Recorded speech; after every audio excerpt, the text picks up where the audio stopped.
नमस्कार, मैं वरुण कुमार। आप देख रहे हैं मनी नाइन। आज इस वीडियो में दोस्तों हम लोग बात करने वाले हैं चीन की। चीन दुनिया का सबसे बड़ा चावल उत्पादक देश है। चीन में चावल की सबसे ज़्यादा खपत भी होती है। भारत दुनिया का दूसरा सबसे बड़ा चावल उत्पादक देश है और अब चीन भारत के चावल को आयात कर रहा है। चीन भारत का सबसे बड़ा अब चावल आयातक देश बन गया है। आखिर भारत के चावल की चीन को ज़रूरत क्या है? चीन भारत से चावल को आयात क्यों कर रहा है और ये पूरा गणित क्या है? इसको हम समझेंगे हमारे वरिष्ठ सहयोगी मनोज शर्मा जी से, जो इस वक्त हमारे साथ मौजूद हैं। मनोज जी, जब चीन दुनिया का सबसे ज़्यादा चावल पैदा करता है, दुनिया का सबसे बड़ा चावल उत्पादक देश है, तब उसे भारत के चावल की अचानक क्यों ज़रूरत पड़ गई? देखिए वरुण, चीन के साथ ऐसा है, वो सबसे बड़ा प्रोड्यूसर तो है, लेकिन सबसे बड़ा कंज्यूमर भी है। अगर आप आंकड़े देखें तो चीन ऑन एन एवरेज सालाना लगभग 14.5 करोड़ टन, 14.5 से 15 करोड़ टन के बीच चावल प्रोड्यूस करता है। और वहीं अगर उसका कंजम्पशन को देखें तो 15 से 16 करोड़ टन के बीच उसका कंजम्पशन का बैठता है। तो उसको जो वो डिमांड और सप्लाई के बीच में जो मतलब डिफिसिट है, डेफिसिट को पूरा करने के लिए उसको चावल इंपोर्ट करना पड़ता है। अब रही बात भारत से, क्यों पिछले 4-5 वर्षों में इंडिया जो है राइस मार्केट का सबसे बड़ा सप्लायर इमर्ज हुआ है, सबसे बड़ा एक्सपोर्टर बना है। और पिछले 2-1 साल से चीन ने भारत से इंपोर्ट बढ़ाया है।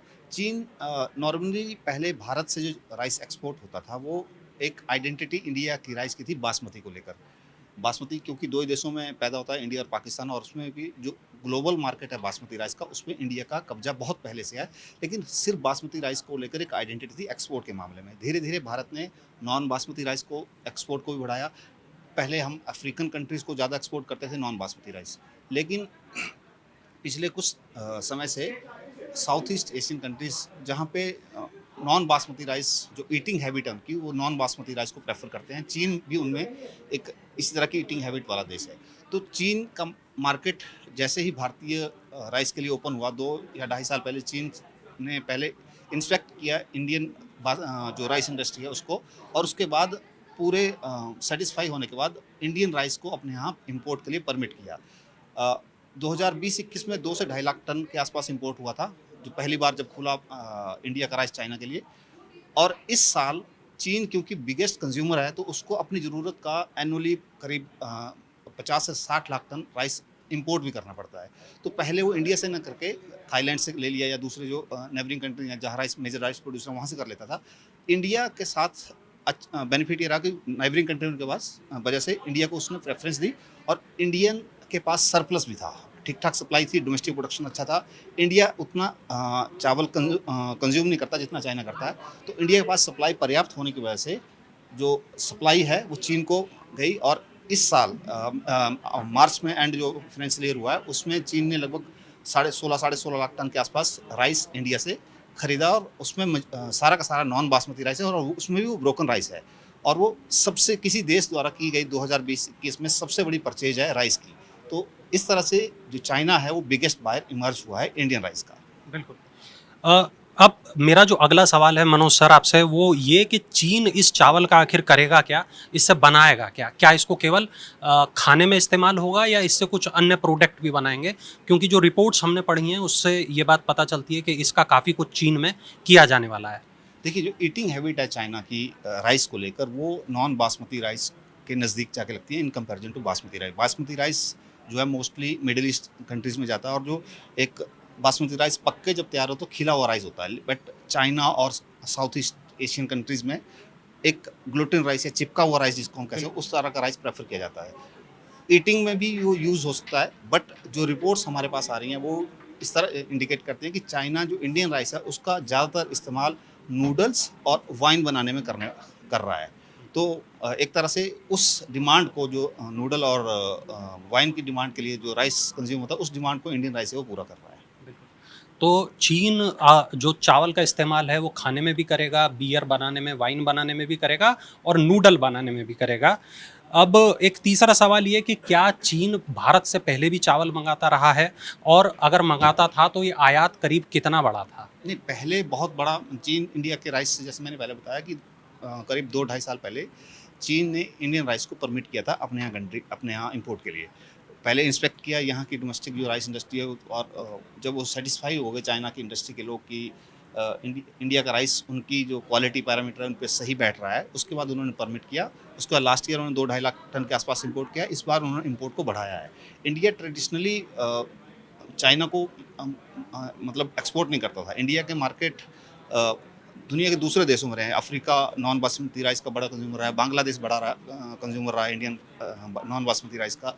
और बासमती राइस की जहाँ तक बात है तो मिडिल ईस्ट, ईरान है, सऊदी है, यूएई है, कुवैत है, दूसरे जितना मिडिल ईस्ट है वो सारा अधिकतर वहाँ इंडियन बासमती राइस जाता है। तो चाइना को या अफ्रीकन कंट्रीज़ को, बांग्लादेश को, इन कंट्रीज़ को अब नॉन बासमती राइस जा रहा है। चाइना इसमें नया ऐड हुआ है, पहले दूसरे बायर थे। अब बिल्कुल आखिरी सवाल मनोज सर, ये कि गेहूं के निर्यात पर तो सरकार ने पिछले दिनों रोक लगाई थी, बहुत चर्चित ये सरकार का फैसला हुआ था। क्या चावल के मामले में भी ऐसा कुछ हो सकता है? क्या हमारे पास पर्याप्त चावल है अपनी ज़रूरत के लिए, या चावल के मामले में भी सरकार ऐसा कोई कदम उठा सकती है? देखिए, राइस एक्सपोर्ट पे बैन लगाने की जो बातें हैं वो सेंटीमेंट बेस्ड ज़्यादा हैं। जैसे वीट के एक्सपोर्ट को बैन किया गवर्नमेंट ने, शुगर एक्सपोर्ट को लिमिट किया, कॉटन एक्सपोर्ट को भी लिमिट करने की डिमांड हुई, हालांकि वो हुआ नहीं। तो वो एक सेंटीमेंट बेस्ड है। प्रैक्टिकली देखें तो इंडिया के पास सरप्लस ठीक ठाक है। एक्सपोर्ट पर बैन लगाने की ज़रूरत ना तो इंडस्ट्री को दिख रही है और ना ही मुझे लगता है गवर्नमेंट को लग रही है कि एक्सपोर्ट पर बैन किया जाए। और एक्सपोर्ट पर बैन इंडिया मतलब उसने खुल के कर भी नहीं सकता। रीज़न क्या है?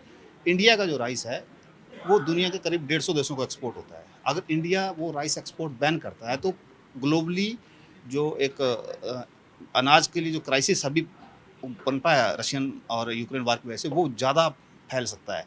तो उस वजह से इंडिया की तरफ से राइस एक्सपोर्ट बैन होने की जो आशंका है वो कम है। दुनिया में मतलब ऑन एन एवरेज अगर एनुअली जितना राइस प्रोड्यूस होता है अप्रॉक्सीमेटली 50 से 55 करोड़ टन के बीच का राइस प्रोड्यूस होता है। उसमें से 12 से 13 करोड़ टन अकेला इंडिया में प्रोड्यूस होता है और करीब 14 से 14.5 करोड़ चाइना में प्रोड्यूस होता है। तो दोनों देश मिलकर दुनिया के पूरा जो राइस मतलब प्रोड्यूस होता है उसका आधे से ज़्यादा इन दो देशों से ही निकलता है। तो ये ग्लोबल कंजम्पशन भी दोनों देशों में ठीक ठाक है, लेकिन इंडिया के पास कंजम्पशन के अलावा जो सरप्लस काफ़ी बचता है। हमारी जो डोमेस्टिक कंजम्पशन है जैसे 21-22 के दौरान 12.5 करोड़ टन के आसपास हमारा डोमेस्टिक प्रोडक्शन हुआ है। कंजम्पशन का लगभग 10 करोड़ टन के आसपास का हमारा एस्टिमेट है। तो उसमें सरप्लस 2-2.5 करोड़ टन के आसपास जिसको हम एक्सपोर्ट में यूज़ करते हैं। बाकी जो स्टॉक है वो पिछला स्टॉक भी बचा होता है और वो आगे भी कैरी ओवर स्टॉक लेके जाना पड़ता है, वो स्टॉक भी मेंटेन रखना पड़ता है।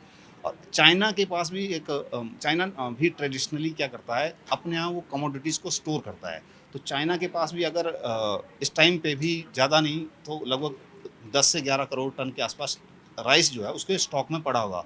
और इंडिया के पास भी इस साल के एंड तक मतलब एंडिंग स्टॉक जो एक तरह से कहते हैं तो 3.5 से 4 करोड़ टन के बीच रहने की एस्टिमेट है। तो सप्लाई साइड ठीक ठाक है। ग्लोबली भी इंडिया में भी अच्छी कंफर्टेबल जोन में सप्लाई साइड दिख रही है। तो ऐसा लग नहीं रहा कहीं से भी कि इंडिया की तरफ से राइस एक्सपोर्ट को बैन करने को लेकर कोई फैसला होगा। बहुत बहुत शुक्रिया मनोज जी।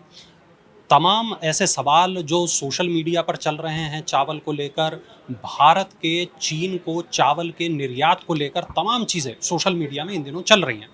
तो हमारे वरिष्ठ सहयोगी मनोज जी ने अभी हमें बताया कि भारत चीन को कितना चावल देगा, कैसे देगा, इस चावल का क्या होगा, यानी ये पूरा जो गणित है वो हमने आपको समझाने का प्रयास किया है और हमें उम्मीद है हमारा ये प्रयास आपको पसंद आया होगा। अगर आपके कोई और भी सवाल हैं इससे जुड़े हुए तो हमें नीचे कमेंट बॉक्स में ज़रूर बताएं और जिस भी प्लेटफॉर्म पर आप हमारे इस वीडियो को देख रहे हों वहाँ मनी9 को लाइक ज़रूर करें, शेयर करें अपने दोस्तों के साथ, वहाँ पर सब्सक्राइब का जो बटन है उसको भी दबा दें। धन्यवाद।